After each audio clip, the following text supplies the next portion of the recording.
regocijo trayendo sus capillas. Pues que el Señor bendiga su palabra y vamos a... Jordi, por favor.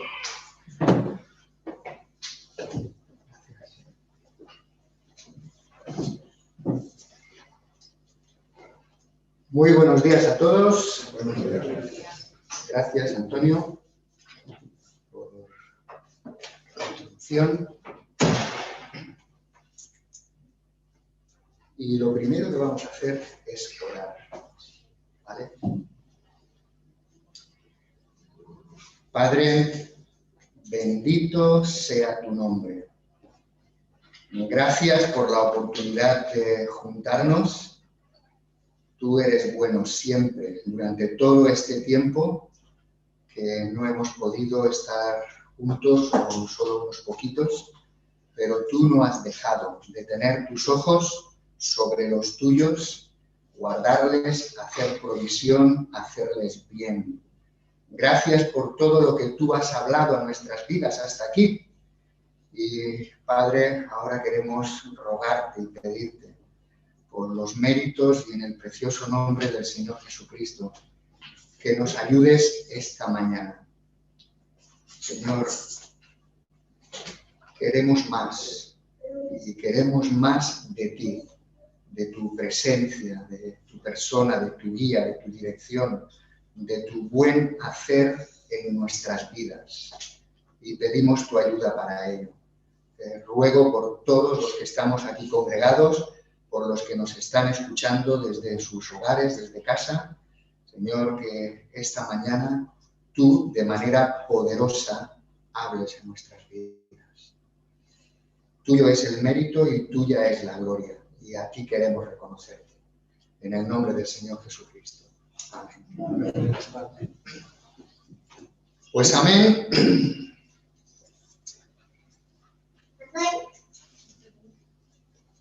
Tengo un himno, no es totalmente un himno, un cántico espiritual, que posiblemente la mayoría lo conocéis. Y si no lo conocéis, luego cuando lleguéis a casa, lo buscáis para escucharlo. No os digo el título, lo adivináis vosotros.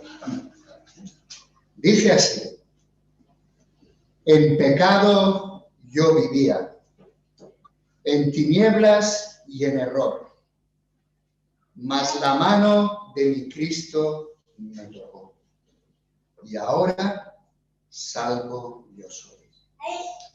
Me ha tocado, sí, me ha tocado, y ahora sé que el Salvador sana, salva y viene por mí. Me ha tocado Cristo el Señor. Desde que encontré al Maestro, desde que Él lavó mi ser, nunca dejaré de amarle, pues ya no soy el mismo que ayer. Me ha tocado, sí, me ha tocado, y ahora sé que el Salvador sana, salva y viene por mí. Me ha tocado Cristo el Señor.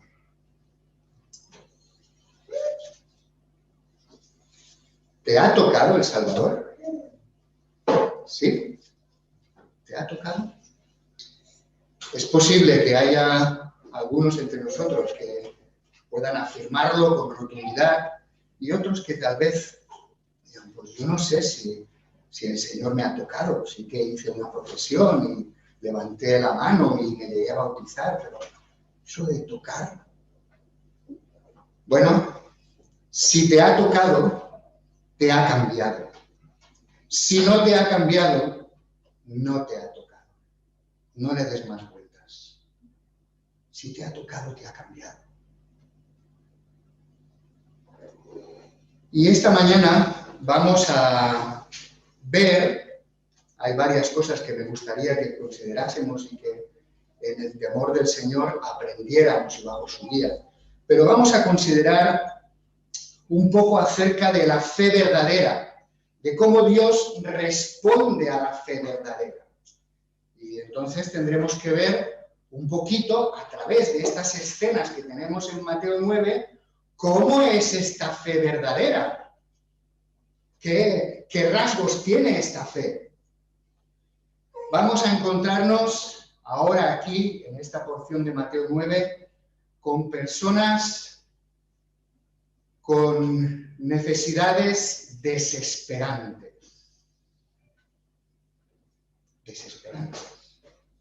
Pero vamos a encontrarnos con un Mesías, con un enviado de Dios, con un Salvador que es suficiente para suplir todas las necesidades, aún las más grandes, como por ejemplo, librar de la muerte. Y es lo que vamos a considerar. Entonces, lo que vamos a hacer, ya os encamino, primero vamos a hacer un pequeño repaso, espero no ocupar mucho tiempo, con las diferentes escenas que vamos viendo, pero me gustaría que, vuelvo a repetir, con la ayuda del Señor, nuestro foco estuviera puesto en los rasgos de la fe. Esa fe que toca al Señor y esa fe que conmueve al Señor y le mueve a compasión y a actuar y a hacer bien y suplir esas necesidades. ¿De acuerdo? Pues lo hemos leído, pero ahora vamos a repasar. Empezamos en el versículo 18 con un hombre, un principal, nos dice en otro pasaje, en otro evangelio, su nombre, se llama Jairo, y es un principal de la sinagoga. Dice que este hombre, versículo 18, viene y se postra delante del Señor Jesucristo. La mujer que vamos a ver después no es la única que interrumpe, porque el Señor Jesucristo estaba hablando. ¿Lo habéis fijado? Mientras él decía estas cosas, el Señor estaba hablando. Y este hombre viene e interrumpe al Señor Jesucristo y se postra allí de rodillas. Menuda necesidad debía tener, ¿verdad? Únicamente una desesperación grande podía llevarle a esto. Un hombre que seguramente tenía educación, que seguramente sabía cómo tenía que tratar con los demás, llega y se postra. Además, fíjate, se postra reconociendo quién es el que tiene delante.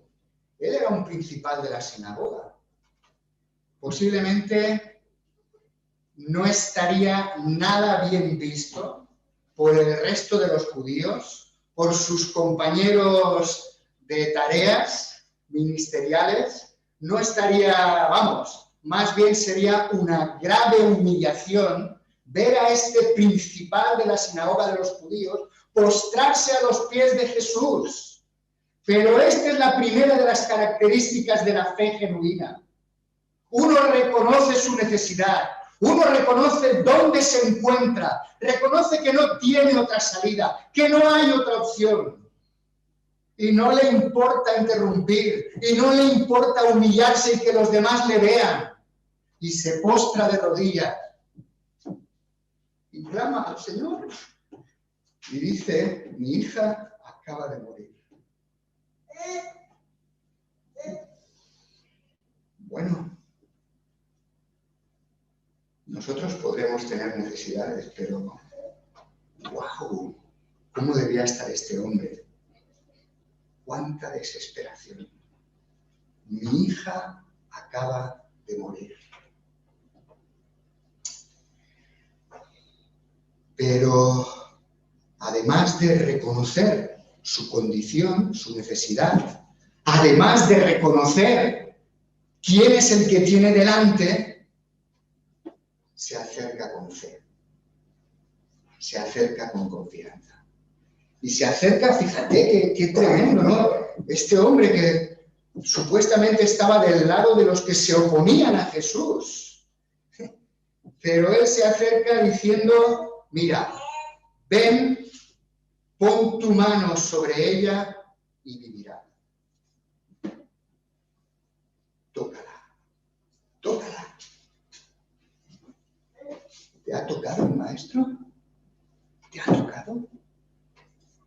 Esto es lo que este hombre quería. Esto es lo que este hombre pedía. Ven, mi hija acaba de morir. Pon tu mano sobre ella y vivirá. Es muy breve. Podríamos ver otros evangelios y añadir más riqueza y considerar otras opciones, pero aquí es muy breve la cosa. Un versículo y el versículo siguiente la respuesta del Señor Jesucristo. ¿Y cuál es la respuesta del Señor Jesucristo en el versículo 19? Bueno, vamos a charlarlo, vamos a ver qué podemos hacer. Bueno, vamos a ver, explícame un poco más. ¿Qué hace el Señor Jesucristo?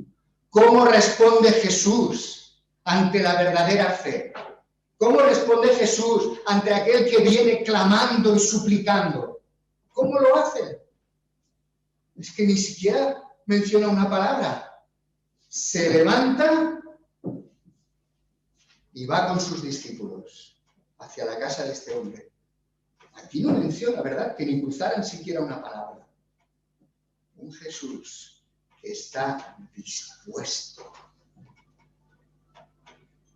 que ha venido para atender, para ayudar, para salvar. Pero en estas que están en el camino, versículo 20, y una mujer enferma de flujo de sangre desde hacía 12 años, los mismos que al parecer tenía la hija de Jairo, una jovencita de 12 años. ¿Cuántos tienes, Grecia? 9.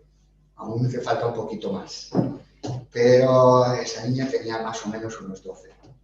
Y ahora una mujer que lleva 12 años con una enfermedad, con flujo de sangre, su caso propiamente se menciona en el Levítico 15, ¿vale?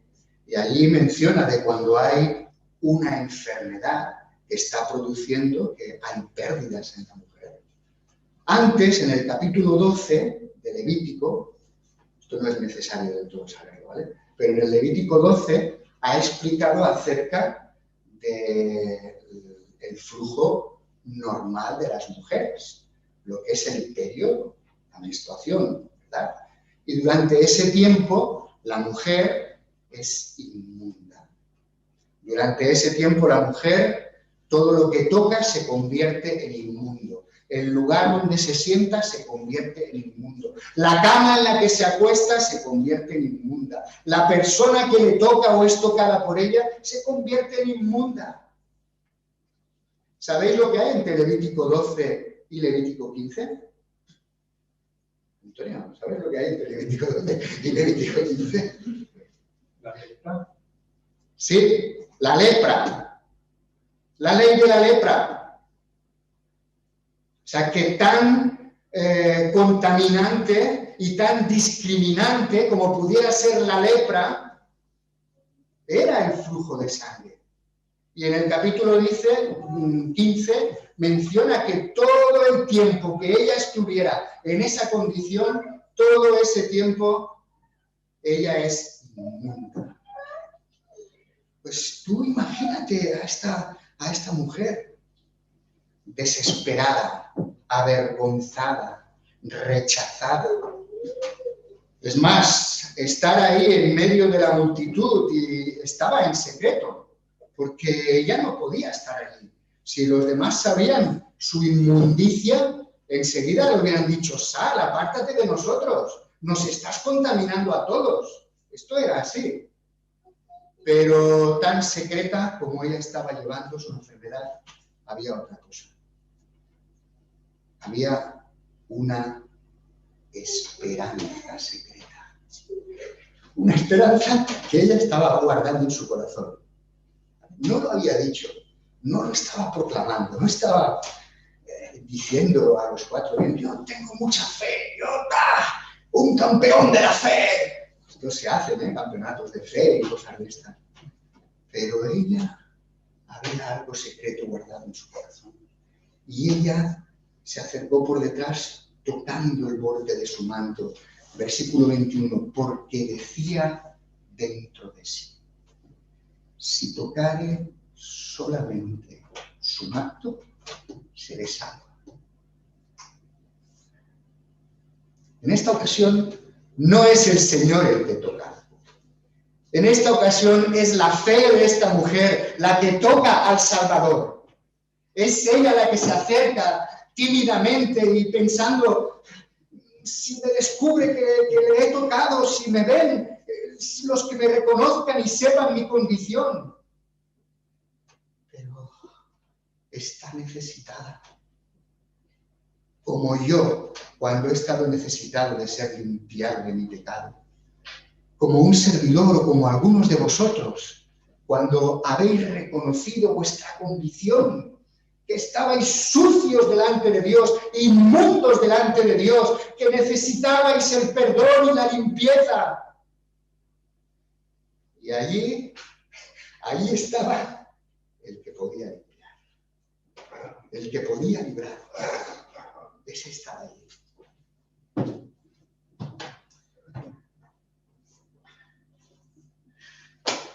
Toqué y quedé limpia.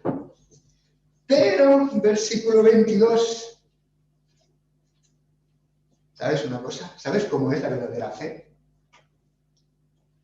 Además de lo que ya hemos ido diciendo, la verdadera fe nunca es ignorada por el Señor. Nunca es ignorada. Los sucedáneos de la fe quizás sí, pero la verdadera fe, el Señor no la pasa por alto.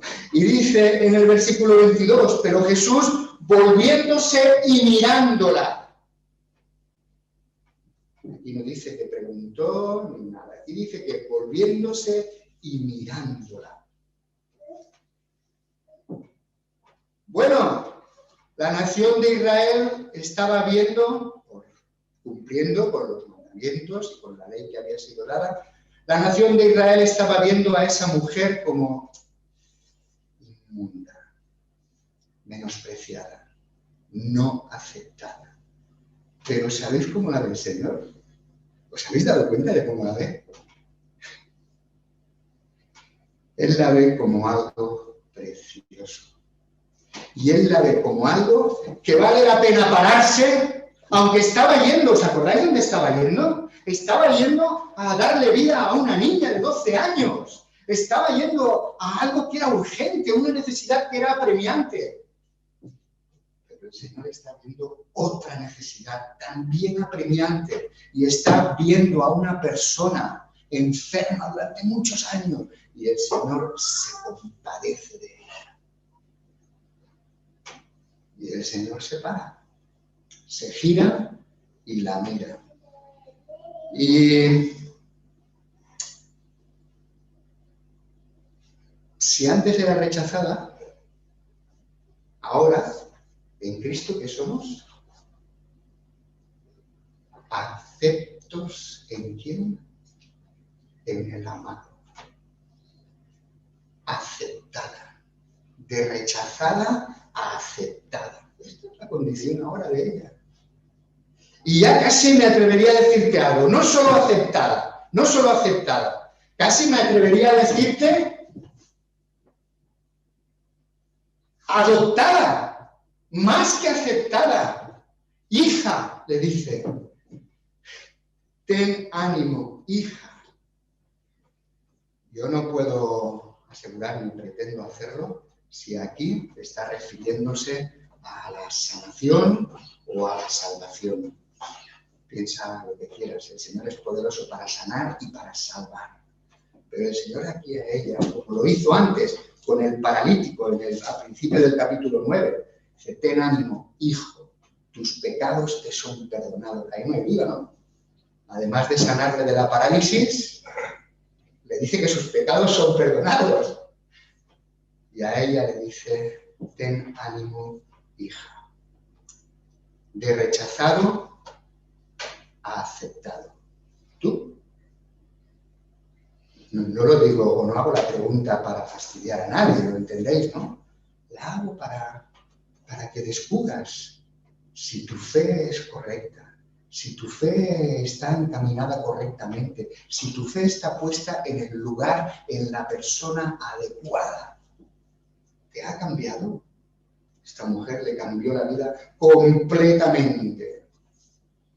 Ya podía estar con los demás. No sé si tenía hijos, no sé si tenía esposo, pero si los tenía, ya podía estar con ellos. Ya podía ir a tomar una infusión de lo que fuera, de lo que tomaran en esa época, con las compañeras, con las amigas.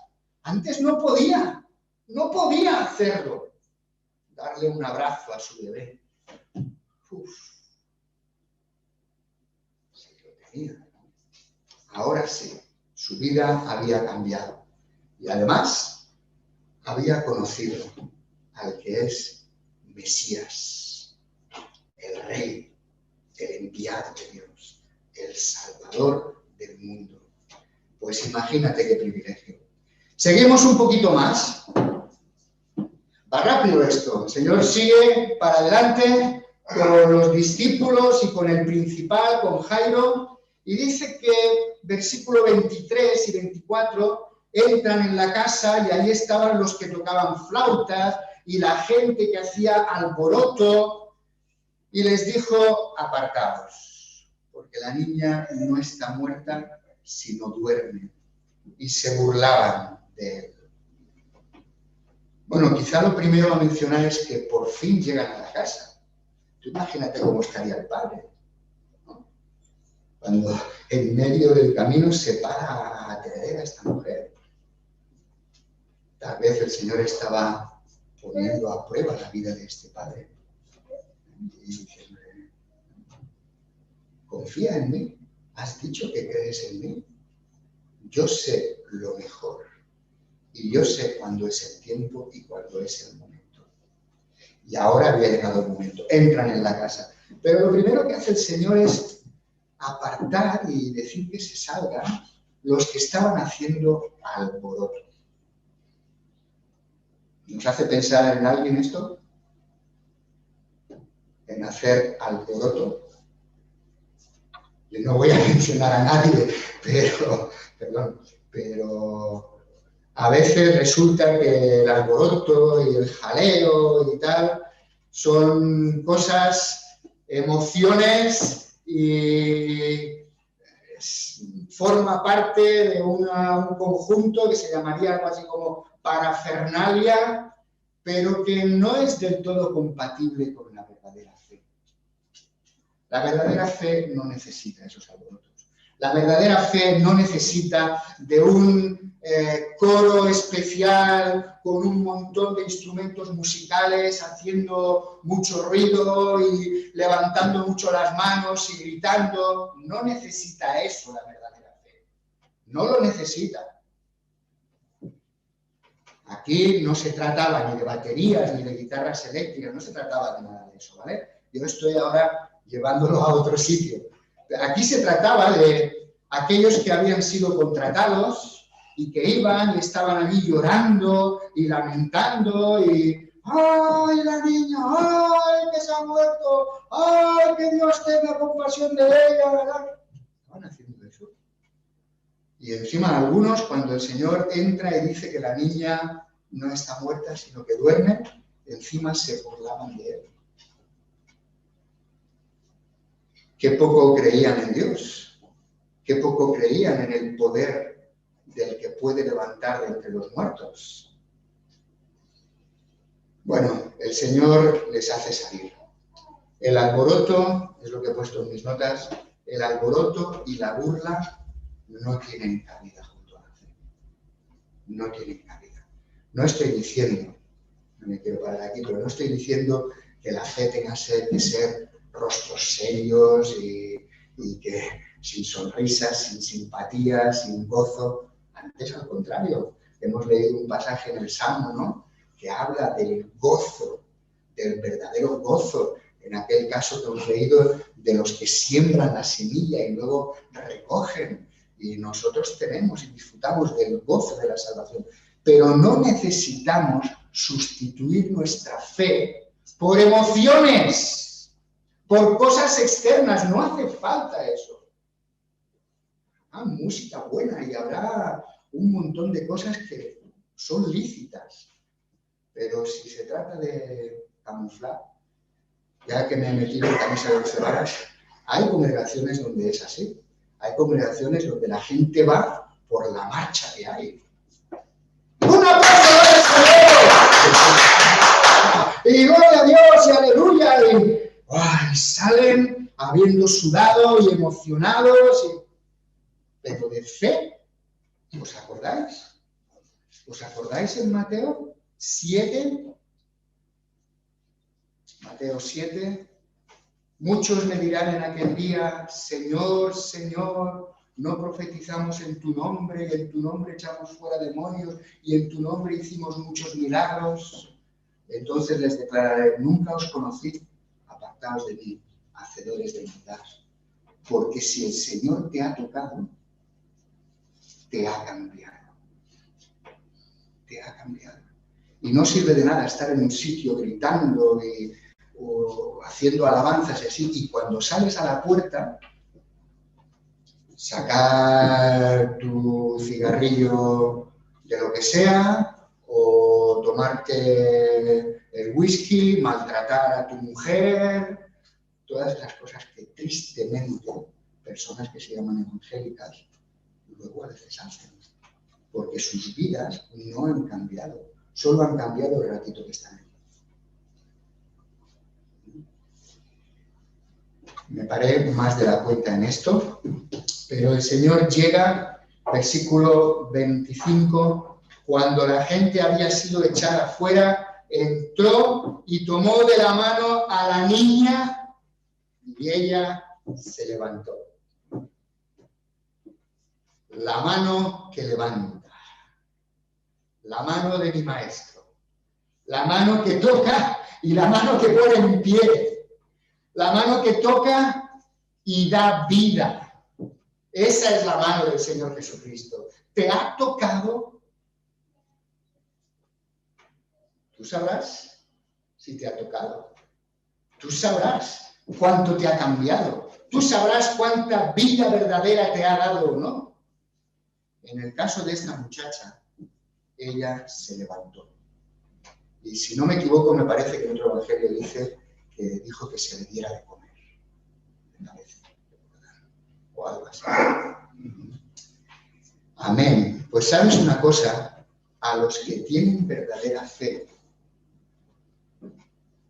tienen también la seguridad que de la misma manera que Jesús tocó a esta joven y la levantó, un día Él, José, nos levantará de entre los muertos. Y lo hará para que estemos por toda la eternidad con Él. Y los que han creído están en ello seguros y confiados. No por meramente un sentimiento, no por meramente una emoción, porque saben a quién están siguiendo, porque saben en quién han creído, en quién han puesto su confianza. Juan 11, 25 y 26.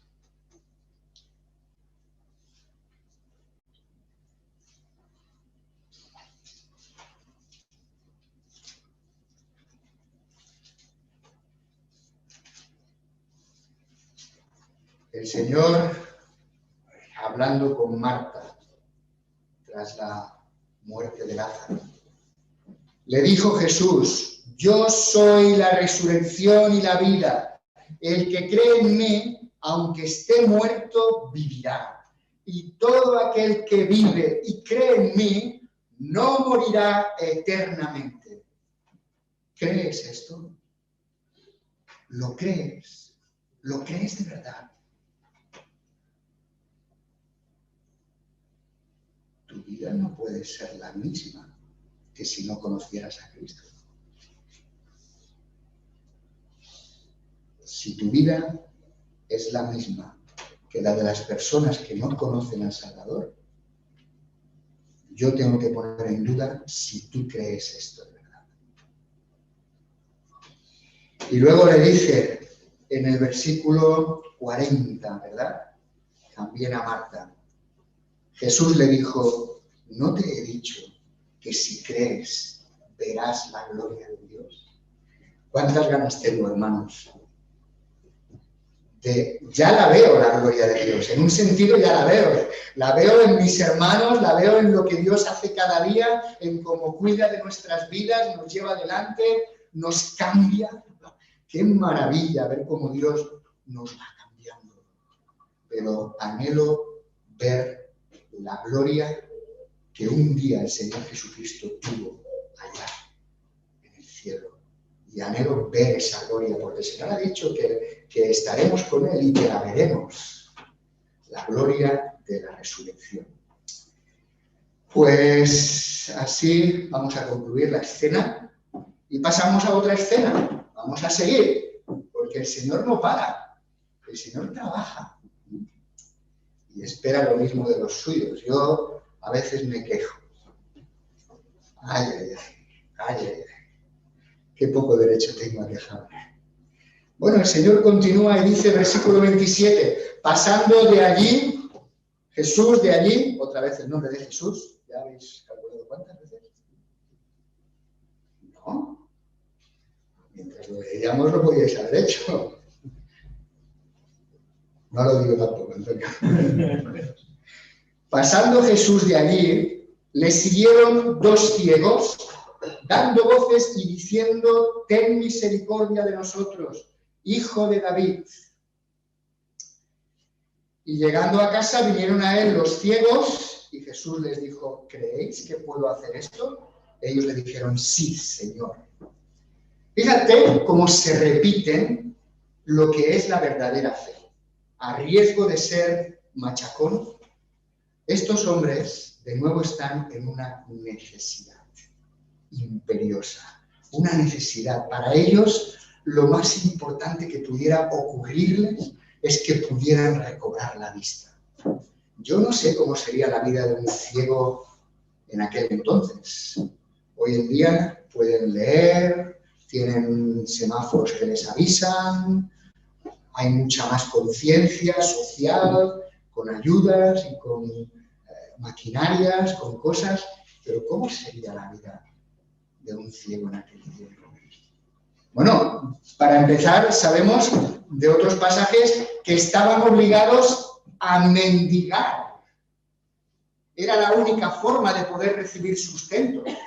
Tenían que estar como mendigos en los caminos polvorientos, suplicando. Ellos sabían cuál era su condición.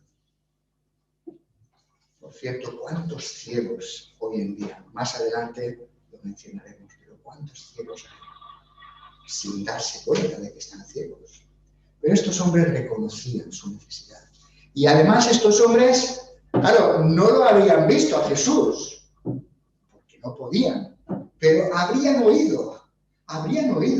Jesús de Nazaret, el que dicen que es el Mesías, el que dicen que es el enviado de Dios, el que estaba enseñando allí en el monte las bienaventuranzas, este que hemos oído de él, que hace milagros, que sana, este Jesús. No podemos dejar pasar la oportunidad.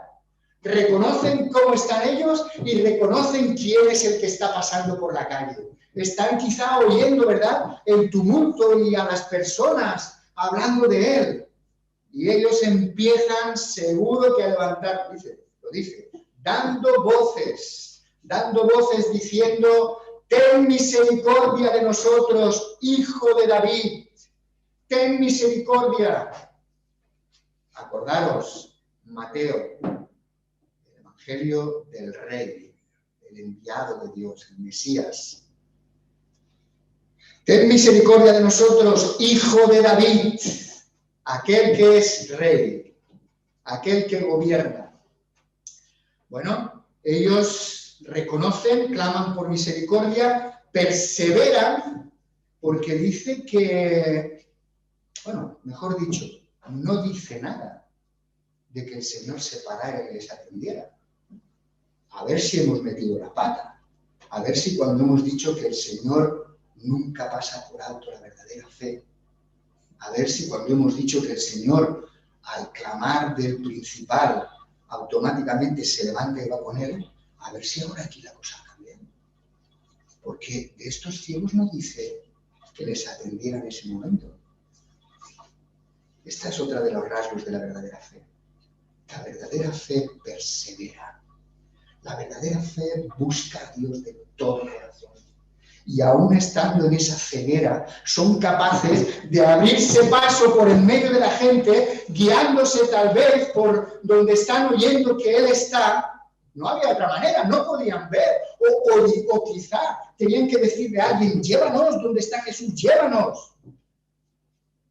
Pero la cosa es que, versículo 28, llegan a la casa, perseveran, buscan de todo corazón. ¿Y qué dijo el Señor? Que el que busque, no hace mucho que lo ha dicho, que el que busque hallará, que al que llame se le abrirá. Llegando a la casa, vinieron a él los ciegos. Y el Señor les está esperando. El Señor no ha cambiado. El Señor sigue siendo el que está dispuesto a suplir las necesidades, a atender a la fe que clama a Él. Quizá el Señor quiso, igual que hizo esperar al padre de la niña, quiso que estos le buscaran e insistieran en esa búsqueda. Y entonces Jesús les dijo, vamos a ver, un momento. Vosotros queréis que yo os devuelva la vista, me imagino. Aquí lo que dicen es ten misericordia. Pero, ¿crees esto? Le había dicho a Marta. Y ahora les dice a estos ciegos, ¿creéis que puedo hacer esto? ¿De verdad lo crees? Vamos, yo tengo una fe. ¿Habéis oído a la gente hacer esto? Decir, ¿habéis oído a personas jactarse de la fe que tienen? ¿No? Hay personas, y además seguro que lo hacen con honestidad, seguro que son personas que aparentemente son muy sencillas, muy humildes. Pero la respuesta de la fe es la entrega. La respuesta de la fe en este caso, cuando el Señor les dice, ¿creéis que puedo hacer esto? ¿Cómo respondieron ellos? Sí, Señor. Sí, Señor. Estamos dispuestos a reconocer nuestra condición. Estamos dispuestos a reconocer quién eres tú. Y estamos dispuestos a entregarte toda nuestra confianza, a entregarte nuestra vida, a ponerla en tus manos. ¿Sí? Sí, Señor. No vamos a ser nosotros como los que dicen, Señor, Señor, y no hacéis lo que yo os mando. El decirle Señor, piénsalo, el decirle Señor implica que le obedeces. Que confías plenamente en Él, que estás seguro de que Él sabe lo mejor para tu vida y de qué manera hacerlo y cómo y cuándo. Y estoy plenamente descansado en Él y no tengo ningún problema en entregarme toda mi vida y estar dispuesto a cambiar las cosas que tengan que cambiar, a dejar lo que tenga que dejar, porque sé que Él sabe lo mejor y porque sé que Él es Señor. ¿Tú has entregado tu vida al Señor? No quiero que me digas sí. Quiero que lo pongas en evidencia, que le muestres al Señor que de verdad le has dicho, sí, Señor, creo que tú puedes dirigir mi vida, creo que tú puedes cambiarla, creo que tú puedes darme lo mejor para mí. No, pero es que yo ya sé lo que me conviene. Yo voy a buscar estas amistades, yo voy a buscar esta situación, yo ya sé, yo ya puedo. Pues si tú ya sabes y tú ya puedes, tú te equivocas. Sin fe es imposible agradar a Dios. Y dice en los Salmos y en Proverbios que te fíes del Señor con todo tu corazón, que encomiendes a Él tus caminos, que no te apoyes en tu propia prudencia y que Él hará, que Él te bendecirá. Bueno, pues el Señor, en la respuesta de ellos, ¿el Señor qué va a hacer? Tocarles. Es lo que está haciendo, tocar y cambiar. Y dice en el versículo 29, entonces les tocó los ojos diciendo, conforme a vuestra fe os sea hecho. Conforme a vuestra fe. ¿Es tu fe, como yo he ido describiendo? Una fe que reconoce, que se arrepiente, es una fe que confía en el Señor, es una fe que se somete, que le obedece. Por favor, no dejes pasar estas preguntas. ¿Es tu fe así? Porque si no, a lo mejor tu fe no es la fe verdadera. No es la fe que encontramos en las Escrituras. Seguimos una escena más, bueno, y luego pasamos propiamente al Señor. Parece que el reloj hoy no avanza. Lo voy mirando, todavía no son las 12. Bueno. Nos encontramos ahora con un mudo endemoniado. Versículo 32. Y ya veréis, este mudo endemoniado es una persona tremendamente necesitada, pero es una persona que de por sí misma está incapacitada para ir al Señor. Está incapacitada. El demonio que hay en ella no le permite ir al Señor. La enfermedad que le está produciendo esa posesión le impide decir, Señor, mira mi condición, Señor, sáname, le impide, está impedido, incapacitado. Pero qué bueno que hay quien es capaz de llevar a un incapacitado y llevarlo a Cristo. Y ahí entraríamos tú y yo, si tenemos esa fe genuina y verdadera. Hay personas que por sí solas no pueden venir al Señor. Pero ahí está la mano del buen samaritano, dispuesta a acercarse, a aconsejar, con el propósito de llevar a Cristo, no con otro propósito, para que éste le sane y le devuelva el habla. Luego en el versículo 34 nos encontramos, pues, unos que sí que pueden hablar, pero que estarían más guapos callados.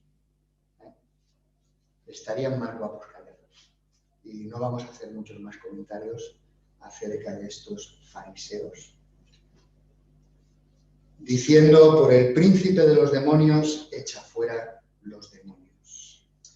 Y ahora los últimos 4 versículos, que el Señor nos ayude a centrar nuestros ojos ya no en esa fe que es necesaria, sino en aquel que toca y en la actitud que deberían tener los que han sido tocados. Jesús, el Maestro. Jesús, y en primer lugar, lo que es el ministerio que Jesús estaba haciendo. Versículo 35. ¿Cuál era el ministerio que el Señor estaba haciendo? Bueno, Él ha declarado en varios lugares que Él ha venido a buscar y a salvar lo que se había perdido. Aquí mismo en Mateo, en la página anterior, dice que Él ha venido a llamar no a justos, sino a pecadores al arrepentimiento. Este es parte del ministerio. ¿Y cómo lo estaba haciendo el Señor este ministerio?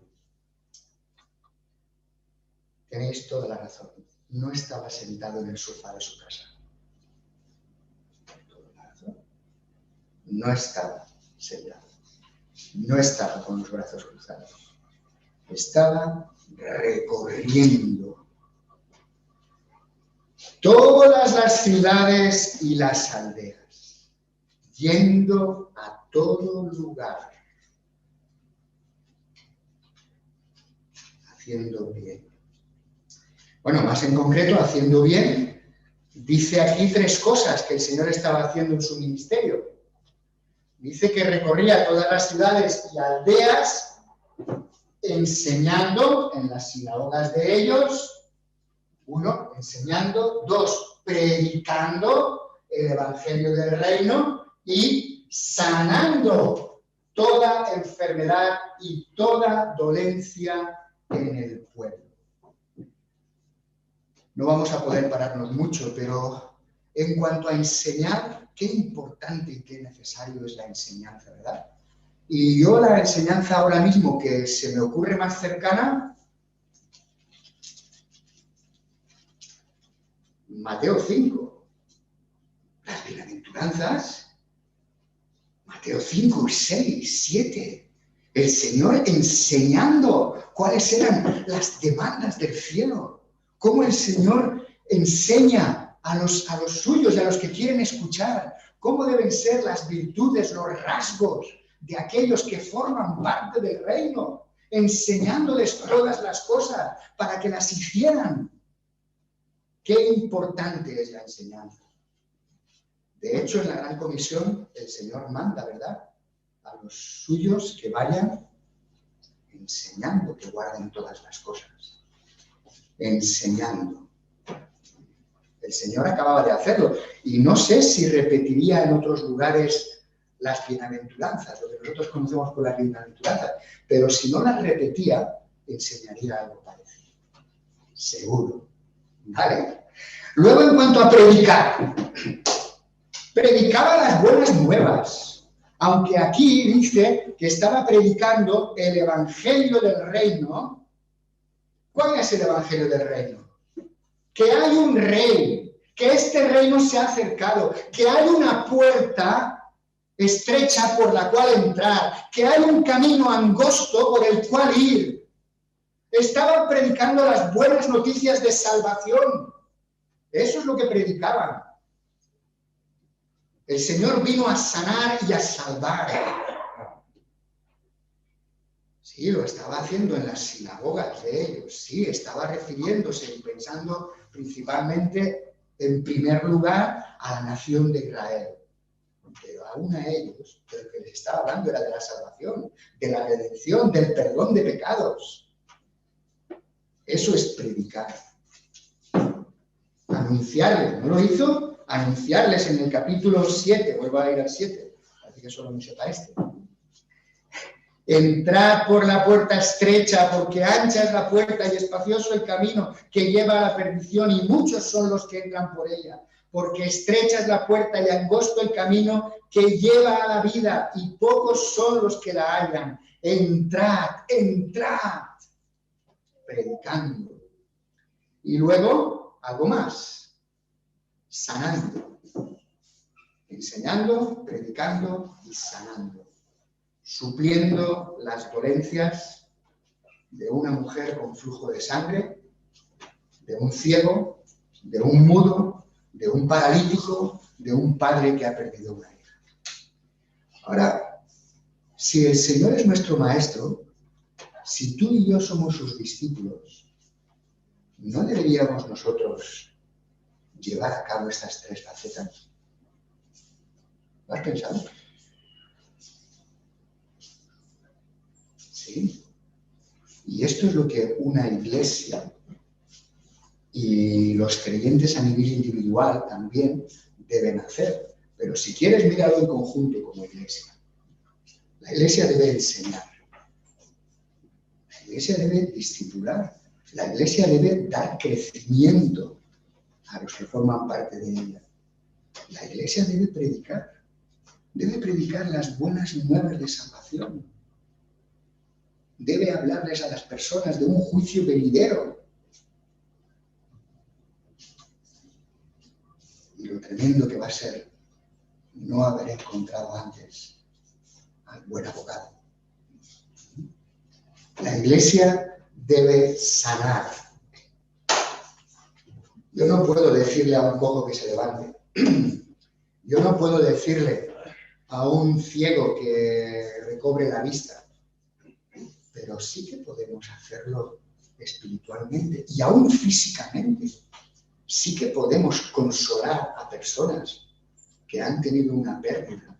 Yo no podré devolverle la hija a un padre, pero yo puedo mostrarle a este padre que hay una vida eterna y que hay esperanza.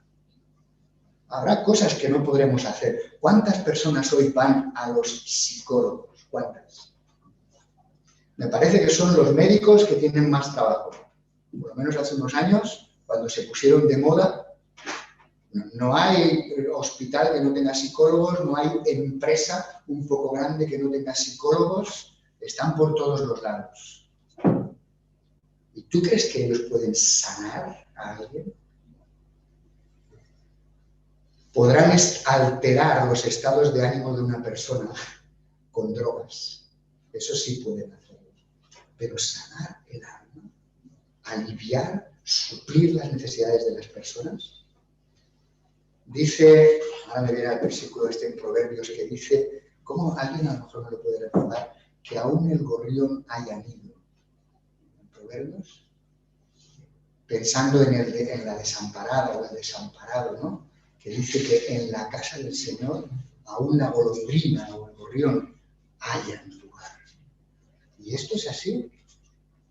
Hay iglesias que el nombre pone casa de esperanza, ¿no? Es un sitio donde podemos aliviar y ayudar. Bueno, si alguien quiere, después podemos extendernos un poquito más en esto. Por cierto, cuando cojeamos en alguna de estas prácticas del ministerio del Señor, estamos equivocándonos. Si una congregación o si una persona solo enseña, una de las cosas que puede pasar es que haya discusiones. Porque tú me enseñas, yo enseño, yo he aprendido, yo considero, yo pienso, yo he llegado a esta conclusión.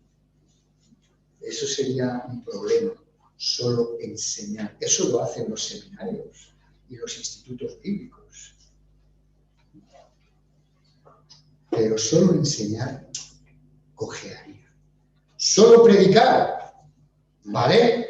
Pero es que solo predicar no es lo que el Señor nos ha mandado. Yo predico a una persona, le predico las buenas nuevas, le llevo a arrepentirse, a postrarse de rodillas y a confesar al Señor y ya está, y la dejo.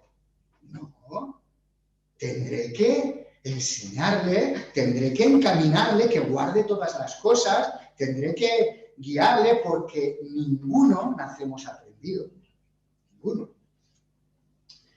Y si solo suplimos las necesidades, si solo sanamos, para eso está Cáritas y para eso está el Ministerio Urbano de Madrid y para eso está el Ejército de Salvación, que muchas veces para nada, algunos de ellos ni conocen ni predican el Evangelio, simplemente hacen obra social.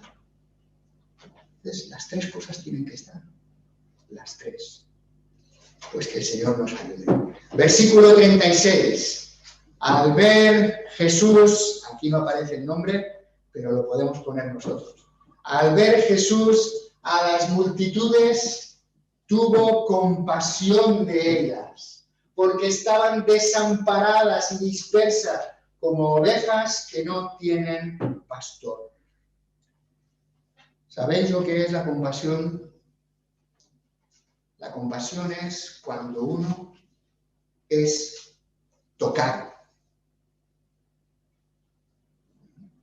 El que toca ha sido tocado.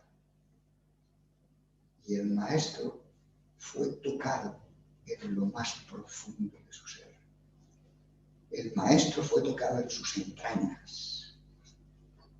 Al ver a las personas, al ver a las multitudes, los que tenía allí presentes, los que estaba él viendo en ese momento, pero seguro que el Señor estaba pensando en toda la humanidad. Y Él tuvo compasión. El término lo que significa propiamente es que se remueven tus entrañas. La compasión es lo que lleva a la misericordia. La misericordia es el tener la capacidad de hacer bien y hacerlo. El buen samaritano, cuando vio al hombre que estaba allí herido, tuvo compasión, se compadeció, fue movido en el interior. Y eso le llevó a actuar con misericordia. Tenía capacidad, tenía fuerza para recogerle, llevaba algo de dinero en el bolsillo para llevarle a un mesón. Estaba dispuesto a dejar que el tiempo pasara, aunque a lo mejor iba a hacer algo urgente, para atender a esa persona. Hizo misericordia, pero es porque fue movido por la compasión. Lo dice. Entonces el Señor tuvo compasión de las necesidades de las personas. Y no solo, seguro, no solo de las necesidades físicas, no solo de aquellos que estaban allí en el monte y eran como 4.000 o eran como 5.000 y no tenía pan. Y Él suplió de pan y sobraron canastos. No solo esas necesidades. No solo las necesidades del cojo y del ciego, del paralítico, no solo esas necesidades. El Señor estaba viendo las necesidades más profundas del hombre. Su necesidad espiritual, su necesidad de reconciliarse con Dios, de encontrar al Salvador. Dice que el Señor las estaba viendo y tuvo compasión de ellas porque estaban desamparadas, abandonadas, debilitadas, necesitadas. Podían recibir pan, pero ¿sabes? Necesitaban el pan de vida. Ese es el pan que necesitaban. Ese es el pan que necesita todo hombre. Hombre que está desamparado, que está abandonado, que está sin rumbo, sin saber. Y dispersas. He buscado estas palabras, su significado. Y dispersas, en un sentido, es dejadas caer. No solo que han sido abandonadas, imaginaros un rebaño, no solo que ha sido abandonado y dejado a su suerte, sino que además ha sido dejado caer, como que se ha sido rechazado, que se le ha dado una patada o que ha habido un movimiento brusco, golpe y ha sido dejado fuera. Esta es la condición, abatidas, incapaces. ¿Sabéis lo que ocurre, verdad, con las ovejas? Por lo que he oído y por lo que he leído y me han explicado, que las ovejas es un animal que es, por ejemplo, incapaz de defenderse. Tú piensa en todas las filosofías que hay hoy en día, todas las formas que nos quieren inculcar de vida, de cómo vas a ser feliz, pero la oveja es incapaz de defenderse. La oveja es incapaz de decir, no. La verdad es otra. La oveja, según dice, cuando se extravía, es casi incapaz de volver a encontrar el camino. Una oveja puede despistarse del rebaño y puede pasar días vagando por el monte, y es el pastor el que deja las 99 en el redil y sale en busca de esa oveja, porque si no, esa oveja está perdida. Pues esta es la condición de las multitudes, esta es la condición de este mundo. Y el Señor sintió compasión por estas personas. Y tú y yo sentimos compasión. Tú has sido tocado. Jordi, tú has sido tocado por el Señor. Tú has sido tocado por aquel que tuvo tal compasión por ti, que estuvo dispuesto a descender del cielo para venir y morir en una cruz por ti. ¿Has sido tocado por Él? Pues entonces esa compasión es la que tiene que moverte. Y os voy a decir una cosa. Esta es una oración que podemos hacer. Señor, yo la he apuntado en mis notas. Señor, dame esa compasión. Señor, ayúdame a ver a las multitudes como tú las ves. Ayúdame a ver a los que tengo a mi lado como tú los ves, con sus necesidades, especialmente las de salvación, ¿verdad? Y luego Jesús, su ministerio, su compasión y ahora su visión.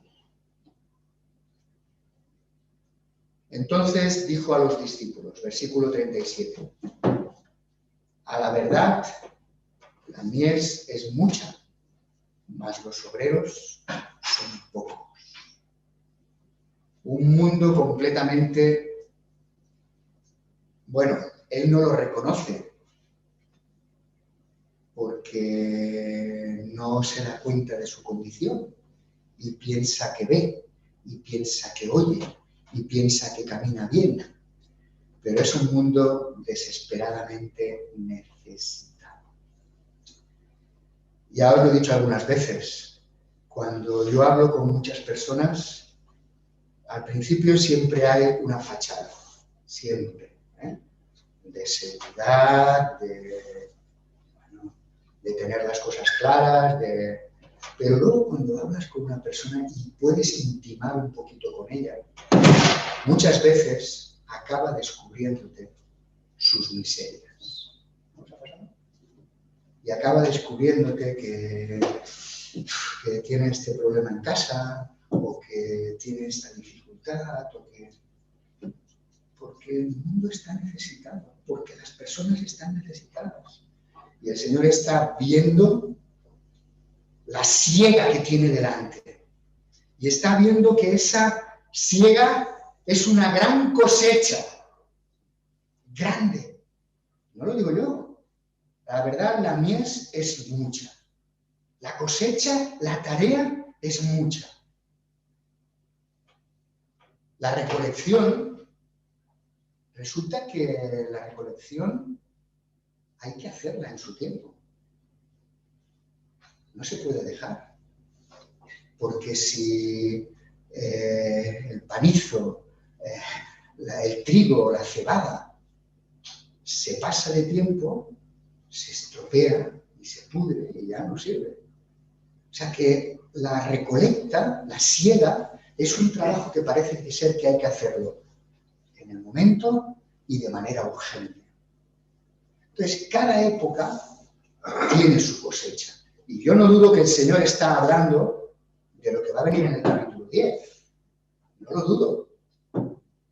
Esa era la cosecha en ese momento. Pero hoy también hay una cosecha que hacer. Y es grande. Y resulta que los obreros son pocos. Las personas cualificadas para hacer esa tarea son pocas. ¿Te ha tocado el Señor? ¿No estarás dispuesto? ¿No tendrás tus deseos y ganas de formar parte de estos que van a la cosecha? Bueno, dice en el versículo 38, no dice que todos tengan que ir. No dice que es una tarea para todos. El predicar el Evangelio nos ha sido encomendado a todos.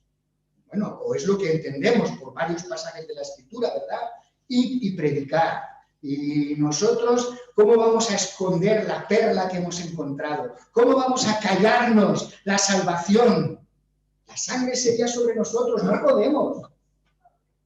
Pero aquí está hablando de personas, de obreros que están cualificados para predicar, para sanar, para enseñar, para hacer bien a las personas como lo hizo el Señor Jesucristo. Y no dice a creyentes o a no creyentes, a las almas. Y el Señor lo que sí nos pide a los que están escuchando aquí, en Mateo 9:38, es rogad. Rogad. Rogad pues al Señor de la mies que envíe obreros a sus mies. También busqué este verbo rogar, ya estamos concluyendo. Y es lo que implica y lo que conlleva este rogar aquí, es, hermano, hermana, oblígate a orar por esto. De hecho, la raíz de la que viene este rogar es de atar.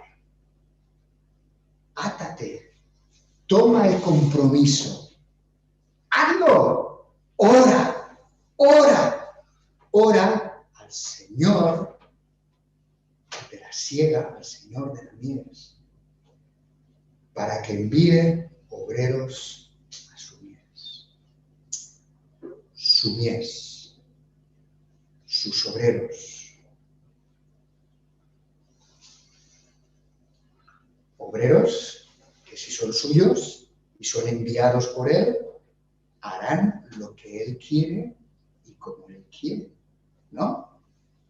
Hay por ahí muchos obreros fraudulentos, hay por ahí muchos obreros que se apacientan a sí mismos, pero el Señor prepara, capacita, envía, llama a obreros preparados y dispuestos. Entonces, quizá no todos los que estamos aquí tenemos que formar parte de estos obreros. Sí que todos tenemos que estar orando por ello. Pero cuánto me gustaría, cuánto sería nuestro anhelo y cuánta debería ser nuestra alegría como iglesia si de entre nosotros hubiera quien es llamado por el Señor. Sí, tú, a ti te llamo. Ven, yo te capacito, yo te preparo, yo te envío para hacerlo. Pues podríamos seguir, pero vamos a parar aquí. Antonio ha mencionado de poder un programa que está preparándose para poder preparar y para poder enseñar y encaminar a los que quieren servir al Señor. Pero tienes que asegurarte de que el Señor te llama a Él. Pablo fue instrumento escogido. A Pablo el Señor le llamó. Y a Pablo el Señor le tenía preparado cuánto iba a tener que sufrir por su nombre. Por ello es necesario hombres tocados.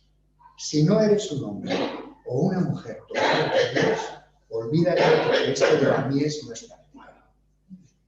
Hombres cambiados y hombres dispuestos a cambiar.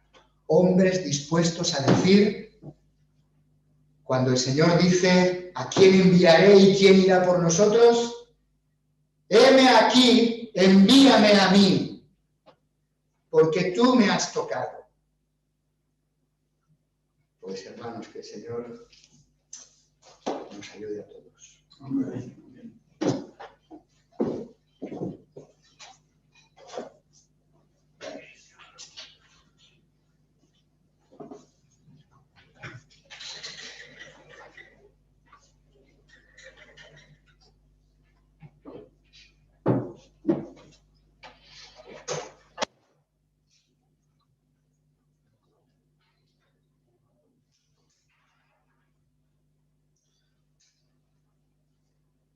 Vamos a la segunda parte